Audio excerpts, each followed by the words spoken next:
도명수 작가라는 분이 언어의 유혹이라는 책을 썼는데요. 그 언어의 유혹이라는 책 안에서 다음과 같은 말씀이 있습니다. 사전 속 한 페이지에는 보통 60개 내외의 언어가 적혀 있었습니다. 한 지면에는 평균적으로 유혹하는 언어는 두세 개에 불과했습니다. 사전은 재미있는 이야기가 없습니다. 가나다 순으로 배치된 언어의 나열일 뿐입니다. 한마디로 무미건조합니다. 간혹 만나는 설레고 떨리며 끌리는 언어가 있었기에 730일을 보낼 수 있었습니다. 이 도명수 작가는요, 3000페이지에 달하는 16만 개의 단어가 있는 국어 사전을 730일 동안 읽습니다. 그래서 그 16만 개의 단어 가운데 도명수 작가 자신에게 자기가 유혹이 되는, 즉 끌리는, 마음에 감동을 주는 7648개의 단어를 모아서 행복어 사전을 편찬을 합니다.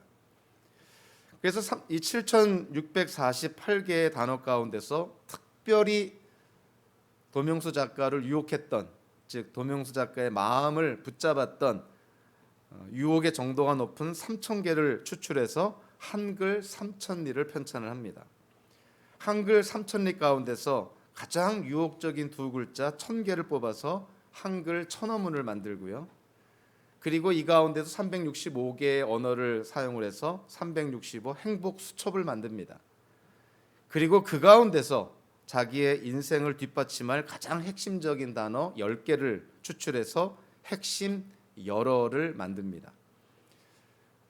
16만 개의 단어 가운데서 도명수 작가가 뽑은 핵심 열어, 그 10개가 뭐냐면 가나다 순으로 다음과 같습니다. 가족, 감사, 사랑, 스승, 열정, 자유, 책, 친구, 행복, 희망, 이 10개 단어를 뽑습니다.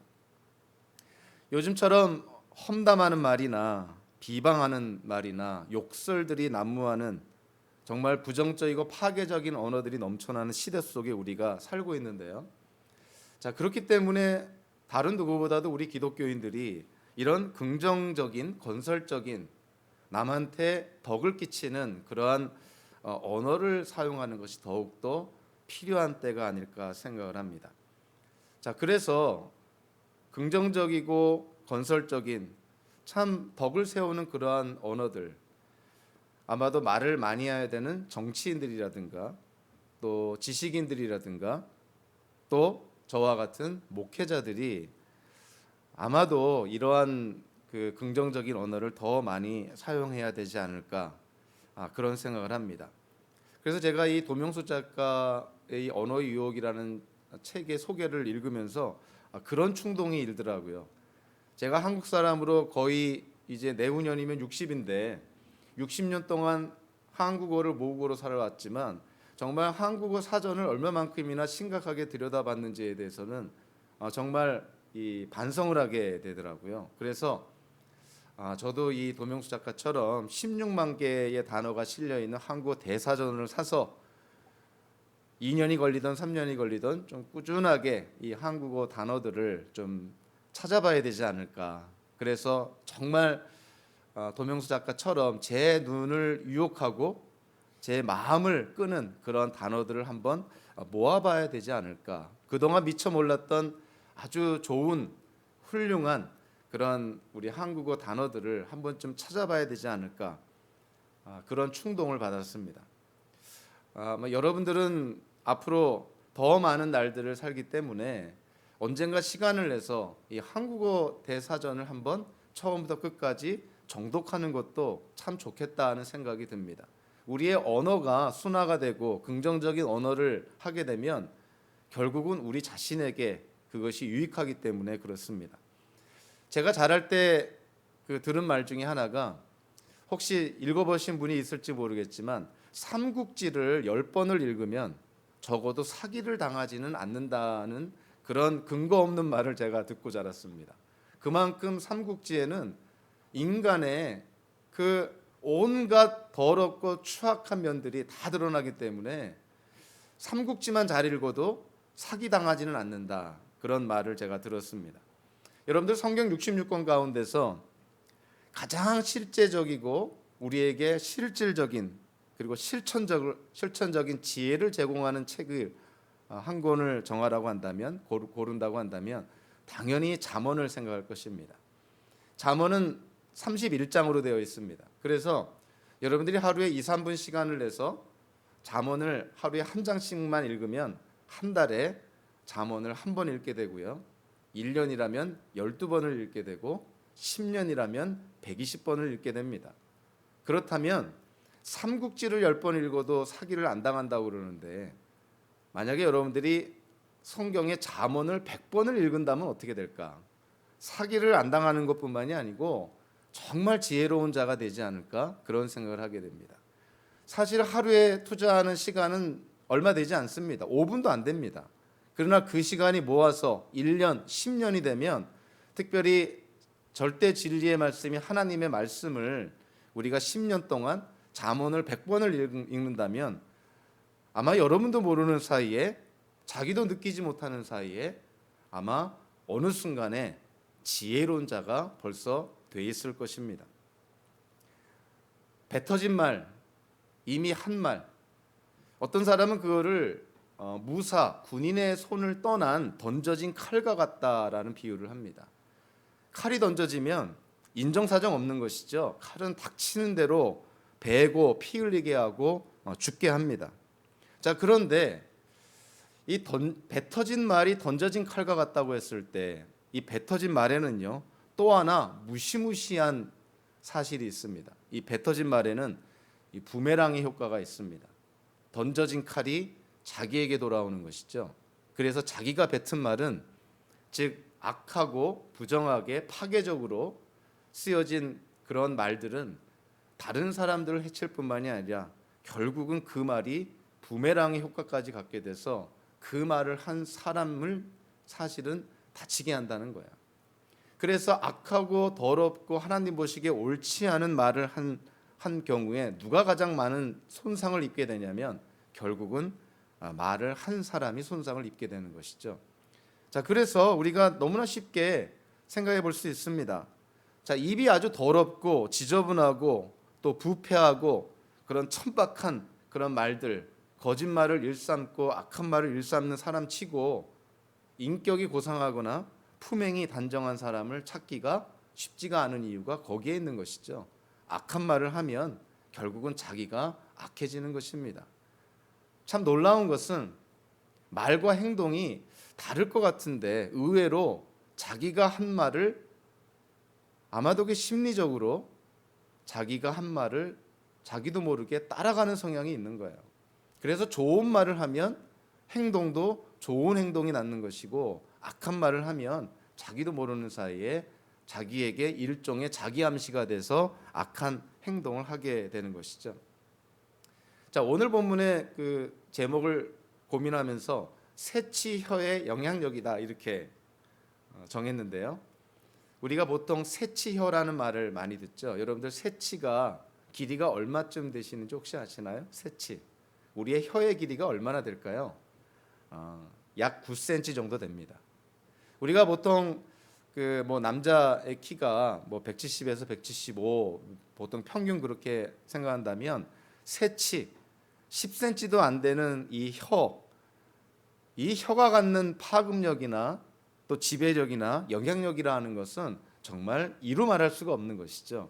그래서 오늘 본문에서 사도 야고보가 그래서 그걸 강조합니다. 우리의 혀를 다스리는 사람이야말로 정말 온전한 사람이 아니냐. 만약에 저와 여러분들이 자기의 혀를 자기가 하는 말을 다스릴 수 있다면 그야말로 참 하나님 보시기에도 온전한 사람이다. 이렇게 사도 야고보가 강조를 합니다. 현대 기독교인들에게 믿음의 온전한 사람이 누굽니까? 참 누가 성숙하고 누가 참 본받을 만한 믿음을 갖고 있습니까? 이렇게 묻는다면 적지 않은 사람들이 예수 믿고 세상적으로 복도 받고 사업도 잘 되고 자녀도 잘 되고 건강하고 또 교회에서 이런저런 모양으로 요구되는 신앙생활 또 잘하고 크게 잘못된 일이 없이 살아가는 그런 사람 아닙니까? 소위 말하는 번영신학의 기초에서 예수 믿고 잘 살아보자, 예수 믿고 잘 사는 사람이 믿음이 좋은 사람 아니냐. 또 어떤 사람은 영성 지상주의에 빠져서 믿음의 온전한 사람은 다름 아니라 이 땅에서 하나님이 주신 사명을 잘 감당하는 사람이 아니냐. 자기가 맡은 소명을 다 이루고 성취한 자가 믿음의 온전한 자가 아니냐. 또 이렇게 이해가 되는 말을 하기도 합니다. 자, 그런데 놀랍게도 야고보 사도는 뭐라고 말할까요? 야고보 사도는 믿음의 온전한 사람은 다름 아니라 자기의 혀를 잘 다스리는 사람이다. 이렇게 얘기를 합니다.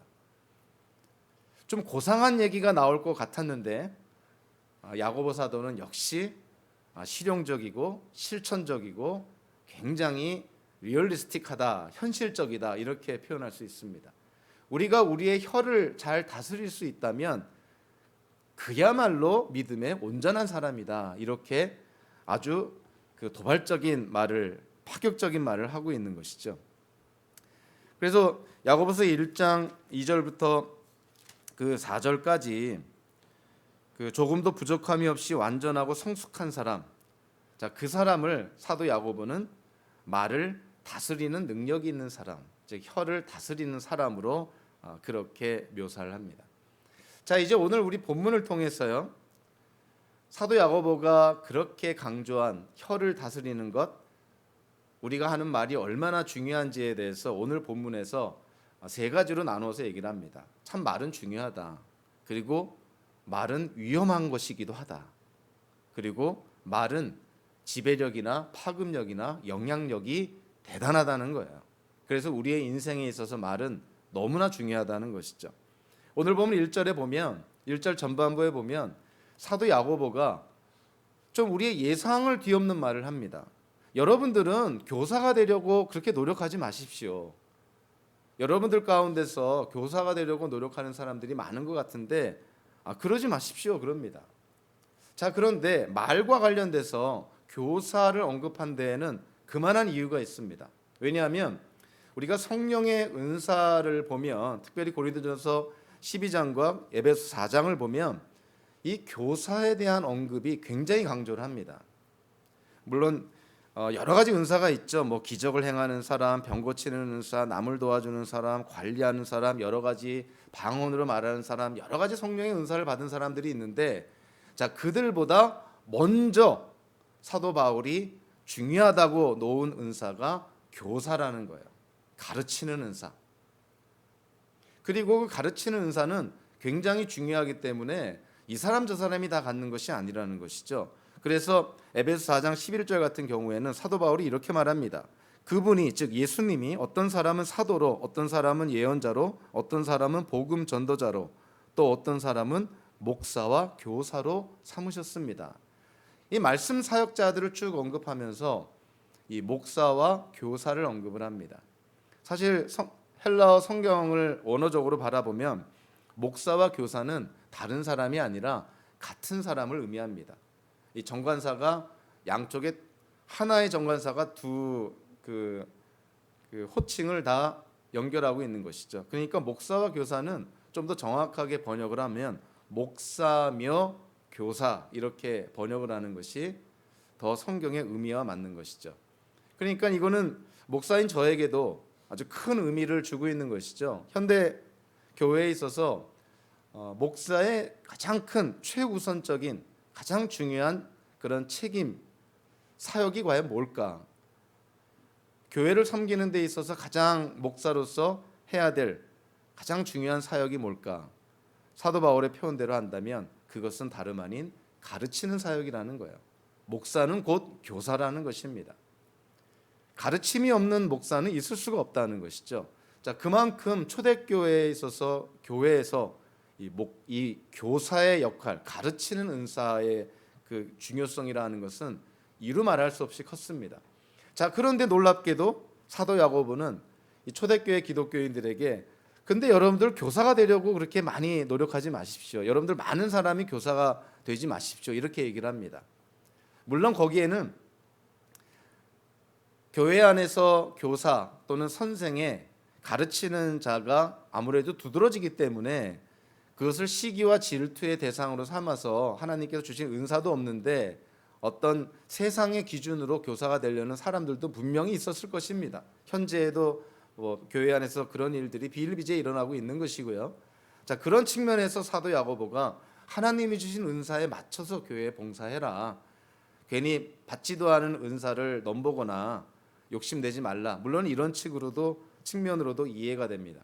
자, 그런데 그 3장 1절에서 사도 야고보가 교사가 되지 말라고 한 이유를 1절 후반부에서는 뭐라고 말하고 있냐면 교사가 더 큰 심판을 받게 되기 때문에 그렇다는 거야. 즉 가르치는 교사나 선생의 그런 어떤 직분, 그러한 은사를 받은 것은 그 은사가 그 기능이나 그 교회에서 역할이 중요하기 때문에 하나님의 기준, 하나님의 요구가 많다는 것입니다. 같은 사람이, 그러니까 같은 교인이 실수를 해도 일반 교인이 실수하는 것과 가르치는 사람이 실수하는 것은 차원이 다르다는 것이죠. 만약에 교회 안에서 가르치는 자가 만약에 잘못 가르쳤다면, 이단적인 교리를 가르쳤다면, 비성경적이고 성경에도 없는 내용을 가르쳤다면, 성경에 근거가 없는 자기 말을, 자기가 믿는 것을 가르쳤다면 그것이 공동체나 교회, 더 나아가 기독교계에 미치는 파급하는 영향은 크다는 것이죠. 그러니까 교사, 가르치는 은사가 교회 안에서 중요하기 때문에 하나님께서 요구하는 책임도 크다는 거예요. 그래서 이 말씀은 그 예수님의 말씀이 기억이 나죠. 누가복음서 12장 48절에서 이렇게 말하고 있지 않습니까?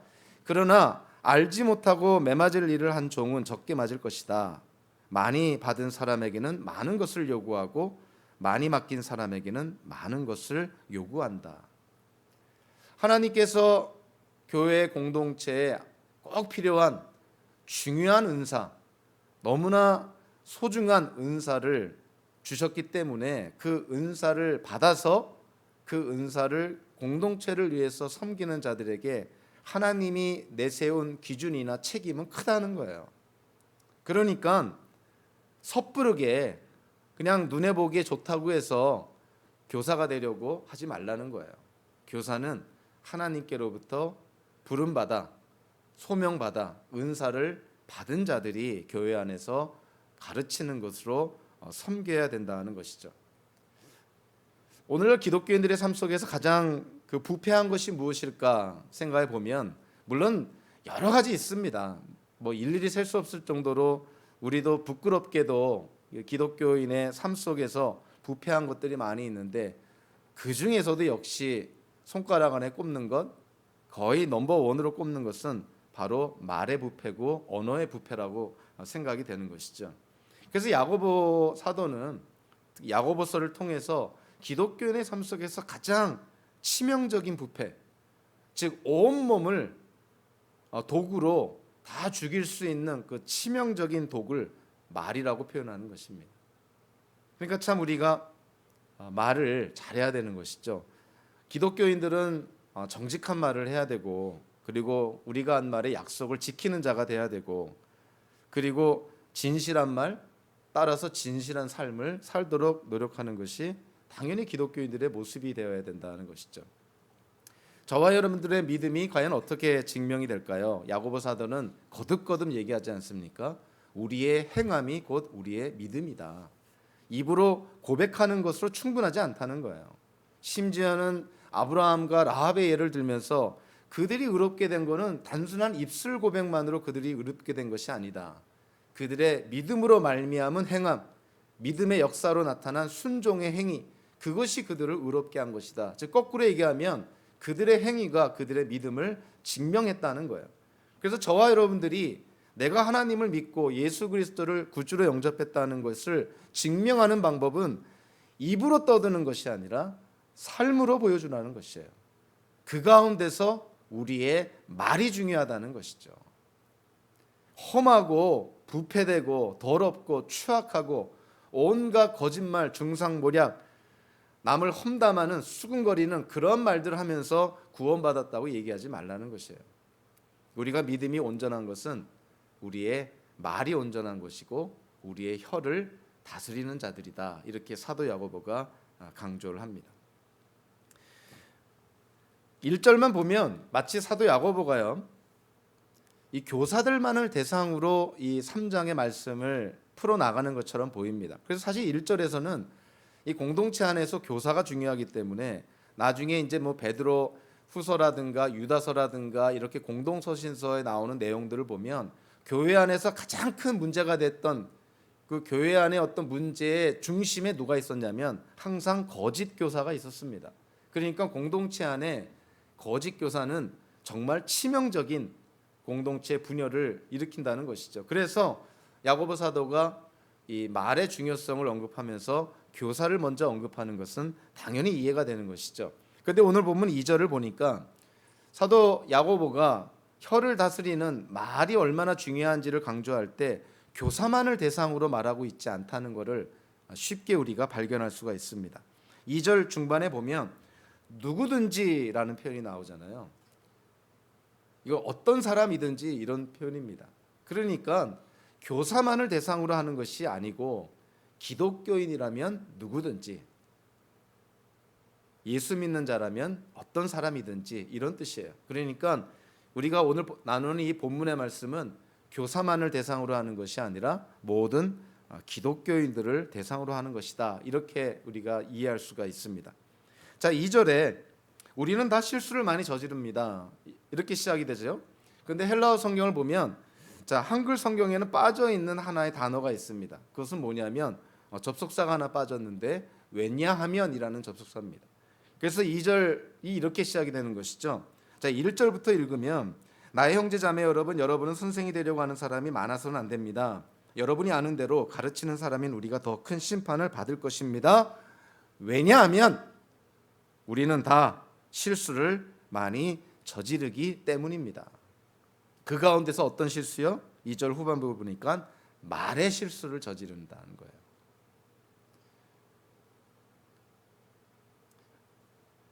그러니까 말의 실수가 많기 때문에 교사들이라고 해서 예외가 아닌 것이죠.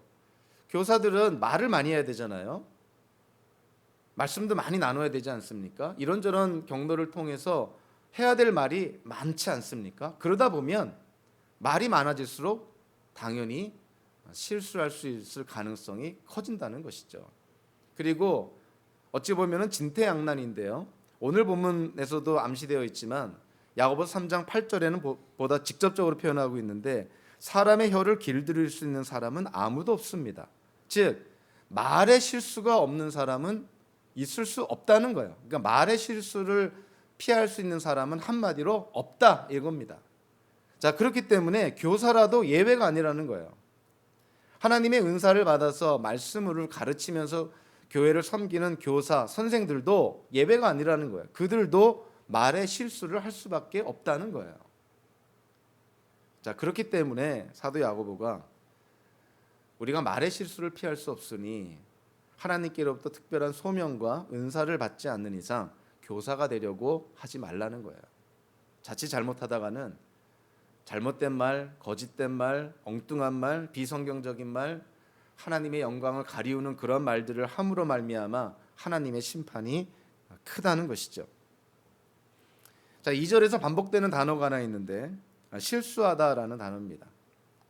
근데 우리가 2절을 가만히 보면 우리는 다 많은 부분에서 실수를 합니다. 이런 뜻이에요.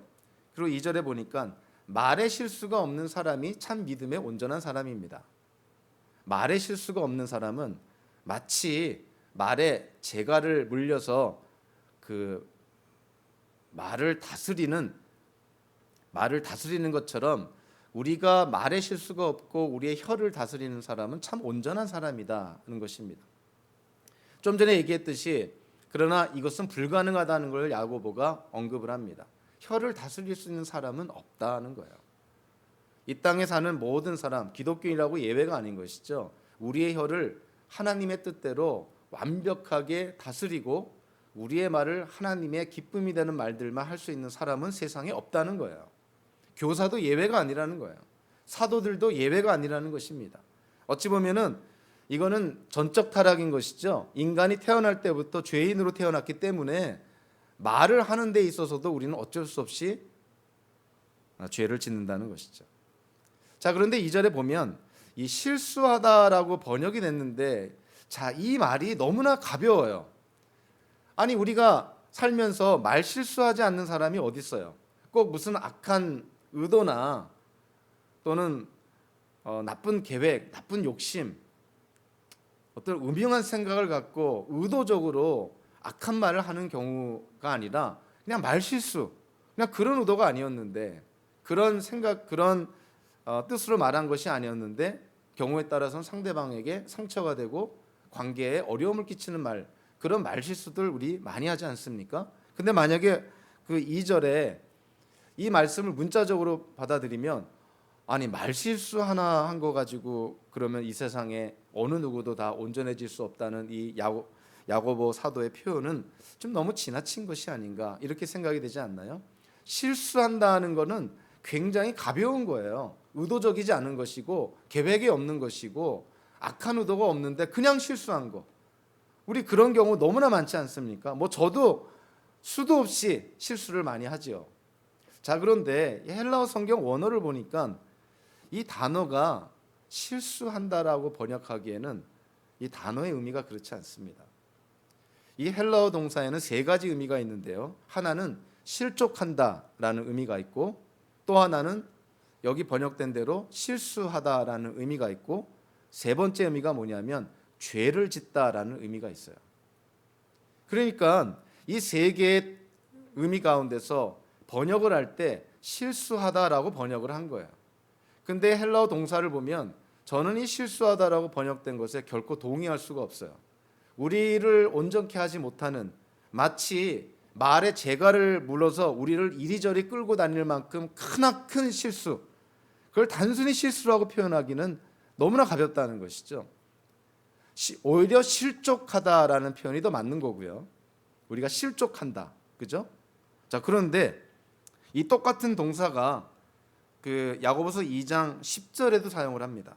10절에 누구든지 율법 전체를 지키다가도 한 조목에서 실수하면, 같은 동사예요. 여기도 실수하다라고 번역을 했는데, 율법을 어기는 것을 실수라고 얘기할 수 있나요? 여러분들 하나님의 법을 어길 때 실수로 법을 어깁니까? 물론 그럴 때도 있겠죠. 그러나 10중 8구는 의도적으로 우리는 하나님의 법을 어깁니다. 그러니까 실수하다라고 번역하기보다는 오히려 하나님의 법과 견주어 보면 죄를 짓다라고 번역하는 게 오히려 더 문맥적으로 맞아요. 그래서 자, 2절을 죄를 짓다라고 번역을 하면서 읽어보면 의미가 좀 새롭게 와닿을 것입니다. 그 2절을 우리가 이렇게 읽을 수가 있죠. 왜냐하면 우리는 다 죄를 많이 저지릅니다. 누구든지 말에 죄를 짓지 않는 사람은 온몸을 다스릴 수 있는 온전한 사람입니다. 자, 어떠세요? 좀 더 와닿는 게 있지 않습니까? 그냥 말 실수가 아니에요. 말로 죄를 짓는 경우입니다. 말로 죄를 짓는 경우.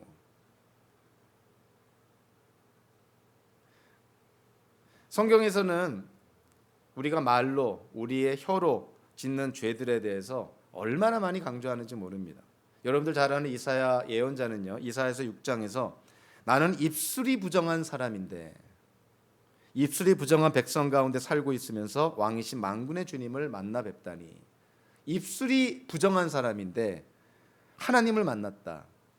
자기는 죽을 수밖에 없는 존재라는 그런 의미예요. 그래서 두려움에 떠는 것입니다. 자, 다윗도요, 시편에서 이렇게 말합니다. 인생을 즐겁게 지내고자 하는 사람, 그 사람은 누구냐? 좋은 말을 보면서 오래 살고 싶은 사람, 그 사람은 또 누구냐? 내 혀로 악한 말을 하지 말며 내 입술로 거짓말을 하지 말아라. 그러니까 인생을 잘 살려면 다윗의 요지는 그거예요. 악한 말 하지 말고 좋은 말 하면서 살아라는 것이에요. 그리고 또 성경에서는요, 특별히 잠언 20장 19절 같은 데를 보면 험담하며 돌아다니는 사람은 남의 비밀을 세게하는 사람이니 입을 벌리고 다시는 사람과는 어울리지 말아라. 험담하는 것, 뒷공론하는 것, 그리고 로마서와 고린도 후서에서 험담, 수군거리는 거, 이거 다 성경에서는 죄라고 말하고 있어요.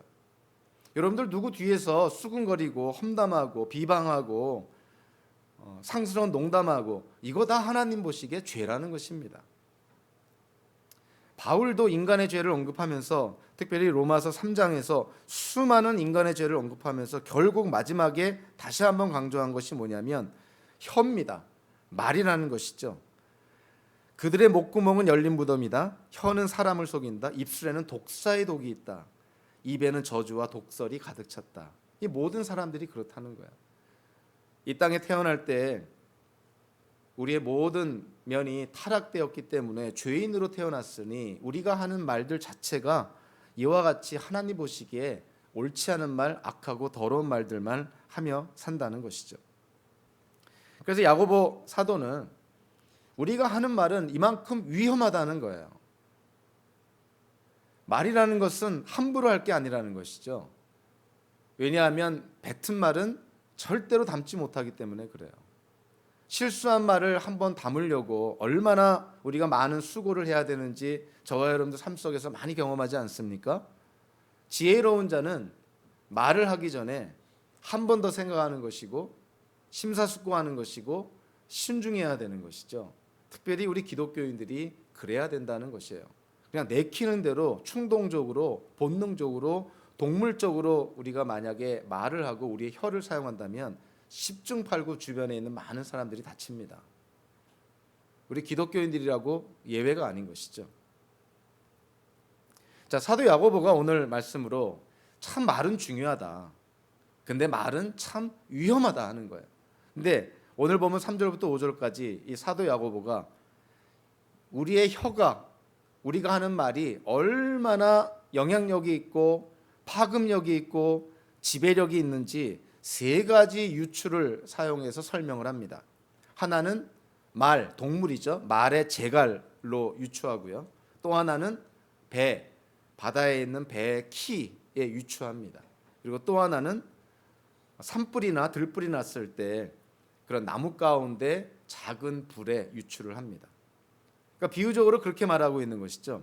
자, 3절을 보면 사도 야고보가 자, 우리의 말, 우리의 혀가 비록 세치, 9cm밖에 안 되지만 얼마나 파괴력이 있고 파급력이 있고 지배력과 영향력이 있다는 것을 일단 3절에서는 말과 재갈을 비유로 해서 얘기를 합니다. 야고보는 혀라는 것은 마치 말의 입에 물린 재갈과 같다. 그래서 비록 작지만 말이 어디로 갈지 또는 가야 될지 서야 될지 또는 뛰어야 될지 또는 점프를 해야 될지 이 모든 것을 결정하고 모든 것을 주장하는 것이 바로 이 재갈이라는 거예요. 그래서 말 타는 사람이 이 말에 물린 재갈을 어떻게 사용하느냐에 따라서 말은 이리저리 끌려간다는 것이죠. 그러니까 말이 어디로 가고 어떠한 행동을 할지 결정적인 작용을 하는 것이 바로 재갈인데 우리의 몸으로 비교하면 그것이 바로 혀라는 것이고 우리의 인생으로 비교하면 그것이 바로 우리의 말이다. 이렇게 지금 사도 야고보가 강조하고 있는 것이죠. 두 번째로 야고보 사도가 사용한 그 비유가 배와 키입니다. 배가 아무리 크더라도 그 배가 어떻게 그 운항이 되고 또 배가 어떠한 방향으로 어디까지 가고 하는 모든 것들이 다 키에 달려 있다는 거예요. 키를 돌리는 사람 손에 달려 있다는 것이죠. 근데 오늘 이 본문 4절을 통해서 보니까 참 비유적으로 우리가 바라보기 때문에 우리가 좀 우리 이해를 해야 될 것이 있습니다. 이 배가 운행에 나아갈 때, 즉 우리의 인생이 이렇게 나아갈 때 배에게 있어서 거센 바람이라는 것이 뭘까? 인생에 있어서 거센 바람이 뭘까요? 우리 환경의 변화 아니겠어요? 그러니까 우리의 손을 떠난 우리도 이해할 수 없는 그런 환경의 변화로 인해서 우리가 어려움을 당할 수 있습니다. 배가 이 바다 위에서 운항을 할 때 생각지도 않은 그런 파도를 만날 수도 있고 거센 바람을 만날 수도 있지 않아요? 우리의 인생이 그렇다는 거예요. 자, 그런데 그럴 때 그 배가 안전하게 흔들리지 않게 올바른 방향으로 나아갈 수 있는 중요한 역할을 하는 것이 뭐냐? 그것이 바로 키라는 거예요. 자, 저와 여러분들의 인생에서는 그것이 뭐라는 겁니까? 우리의 말이라는 거예요. 그러니까 우리가 인생 가운데 이런저런 어려운 상황에 우리가 부딪힐 수 있고 직면할 수가 있는데 그럴 때 우리 입에서 나오는 말이 놀랍게도 우리의 인생을 좌우한다는 거예요. 서로 부정적이고 어떠한 역경에 처한다 하더라도 우리가 만약에 부정적이고 심지어는 그런 좌절하는 파괴적인 말을 하지 않고 오히려 하나님 안에서 긍정적이고 소망을 갖는 그러한 말을 하면서 우리가 산다면 우리의 인생이 그 방향으로 나아간다는 것이죠.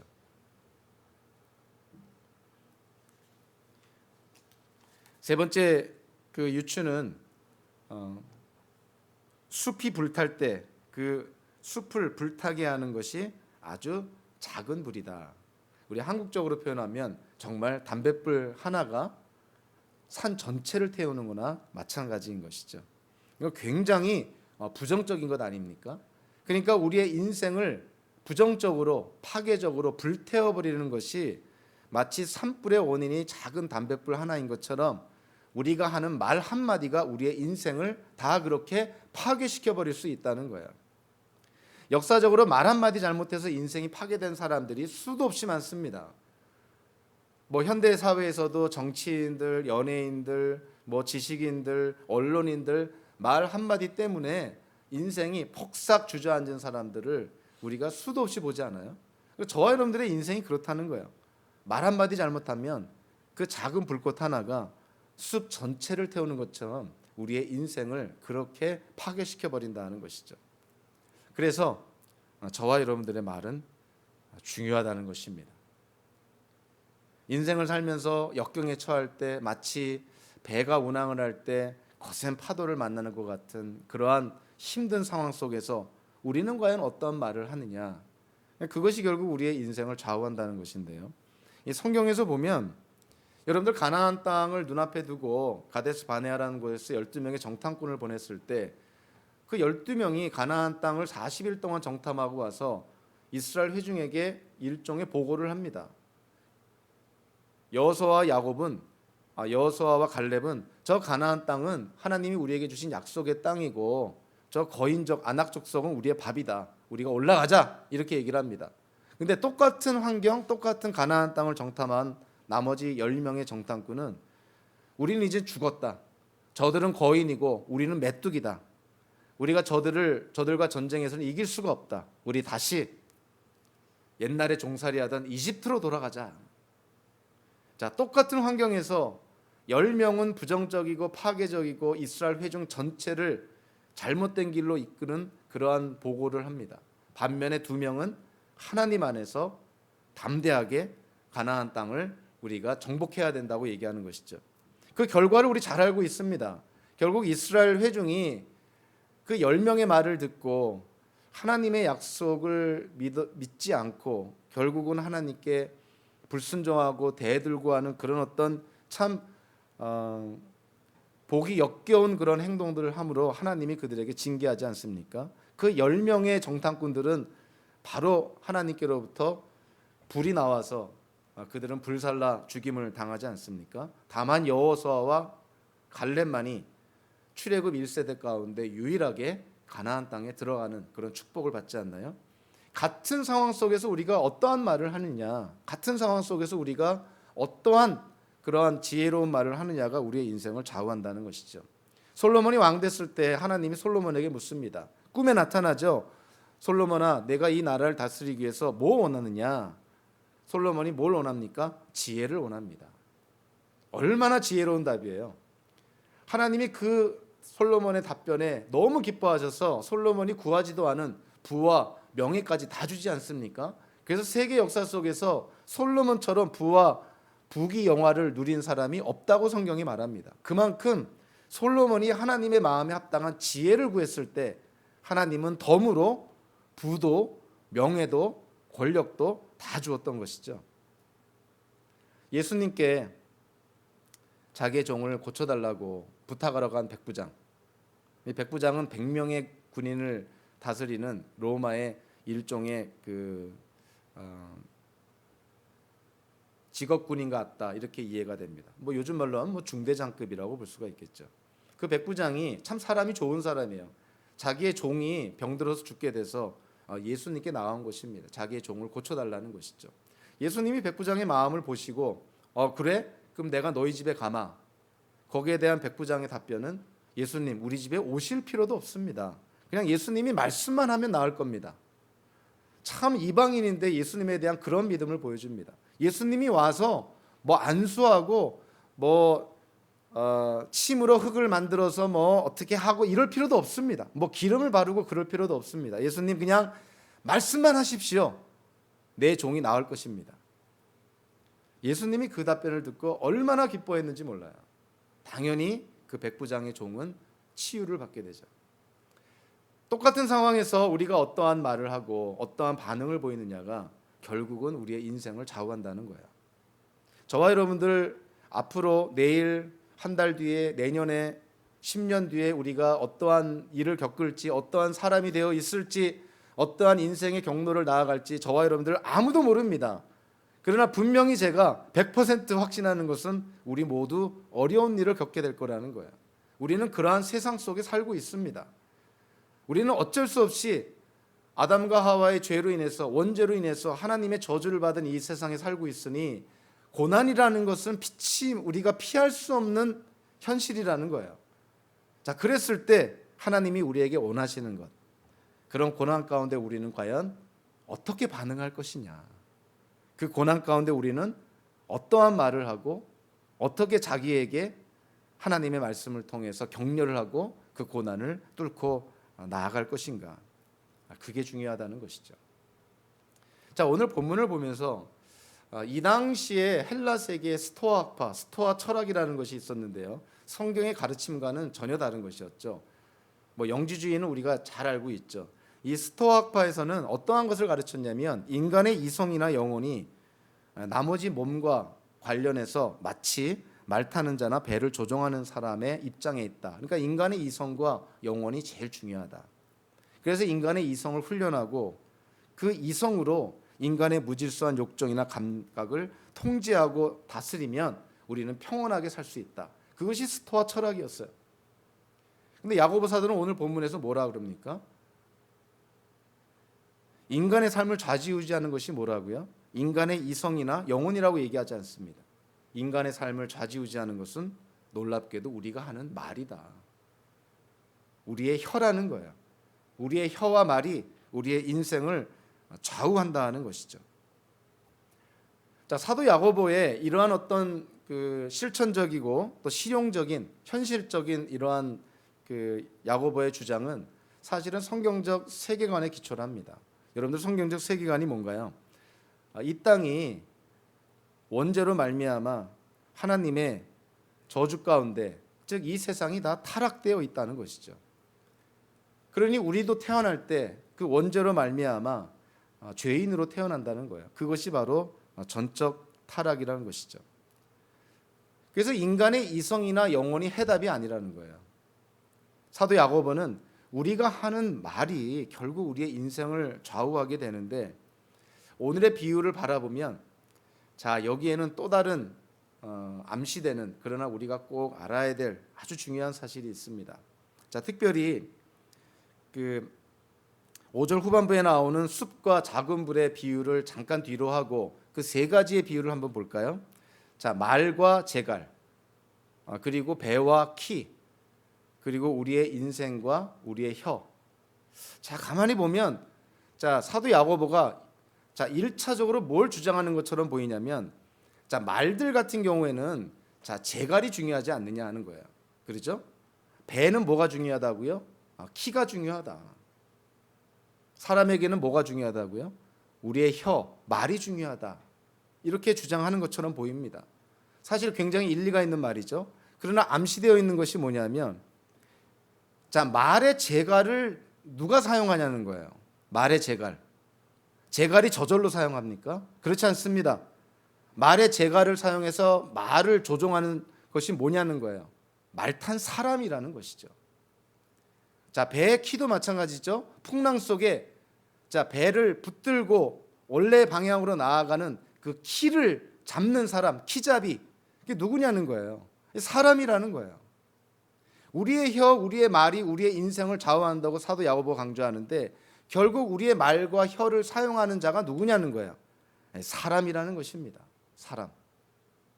자, 우리의 말과 재갈, 그리고 배와 키, 또 우리의 인생, 몸과 혀의 관계를 통해서 보면 작은 것이 전체를 지금 지배하고 전체에 끼치는 영향력이 크다는 거예요.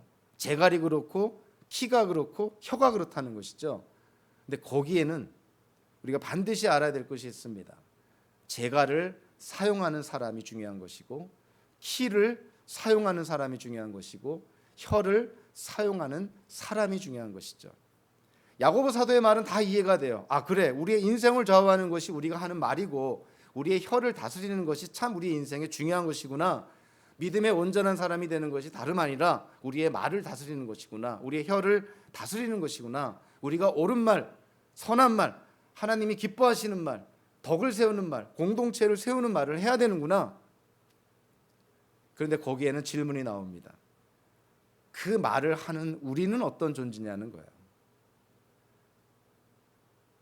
만약에 인간적으로 또는 인본주의적으로 그래, 우리가 말을 좀 잘하자, 긍정적인 말을 하자, 건설적인 말을 하자, 덕을 세우는 말을 하자, 선한 말들만 하자, 이렇게 결단하고 또 이렇게 결심을 품고 그렇게 노력하는 것 분명 하나님이 기뻐하십니다.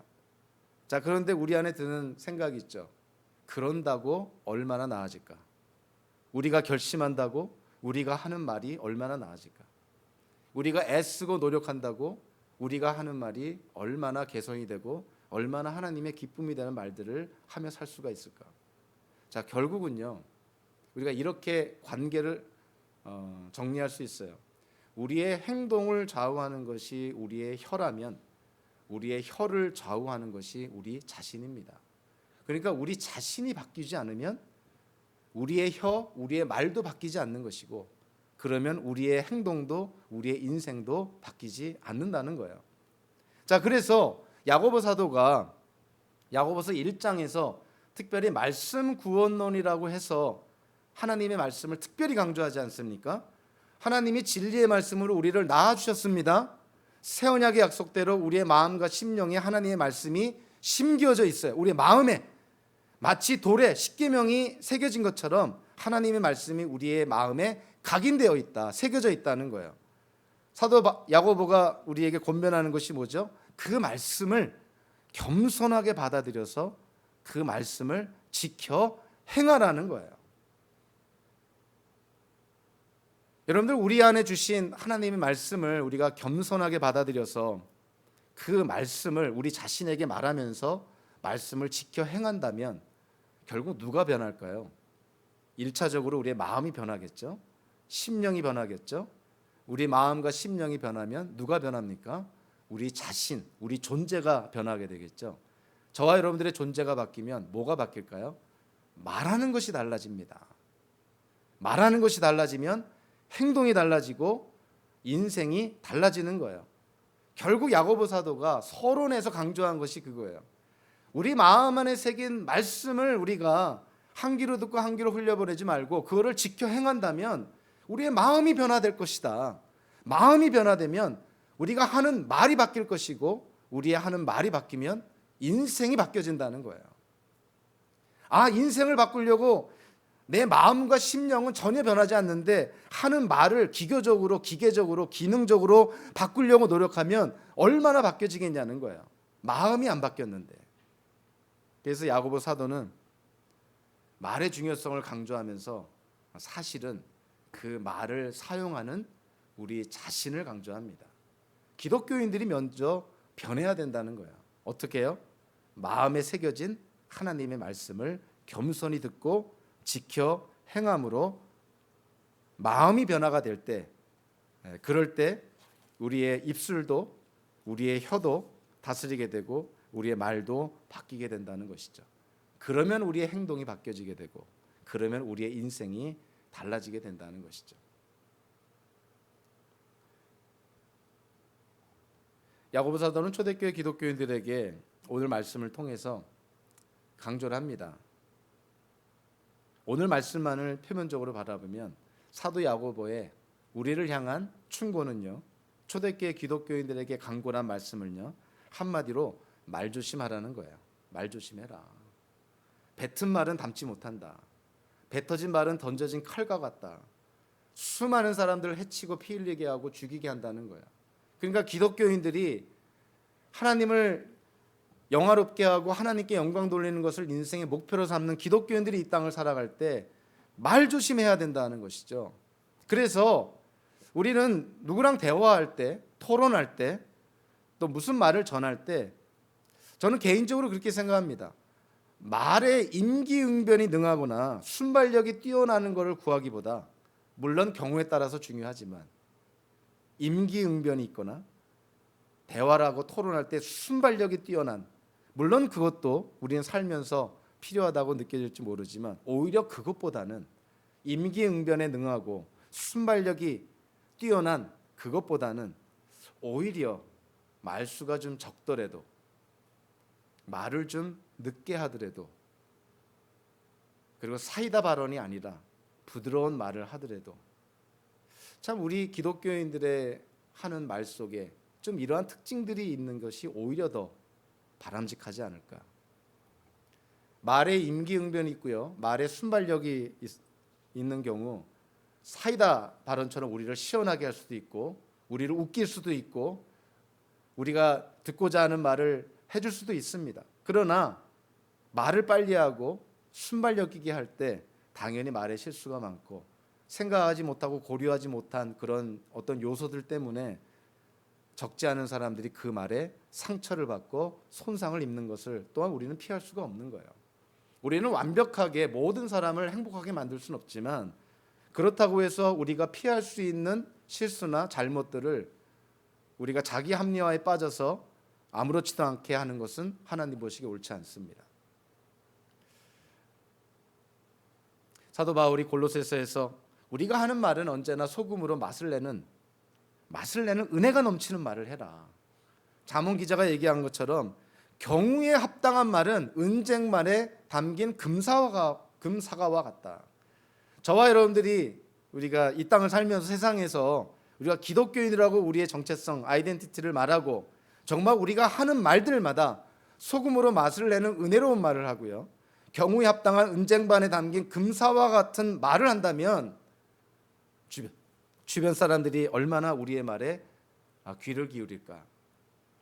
저와 여러분들 오늘의 말씀이 정말 우리를 다시 한번 좌절하게 하는 말씀이 아니라 우리의 말, 우리의 언사, 우리가 쓰는 언어 한번 되돌아보면서 우리가 과연 이 땅을 살 때 우리의 말을 어떻게 사용하며 살아야 될지 우리 자신을 돌아보면서 다시 한번 말씀으로 격려를 받는 저와 여러분들 되시기를 주님의 이름으로 축원합니다. 기도하겠습니다.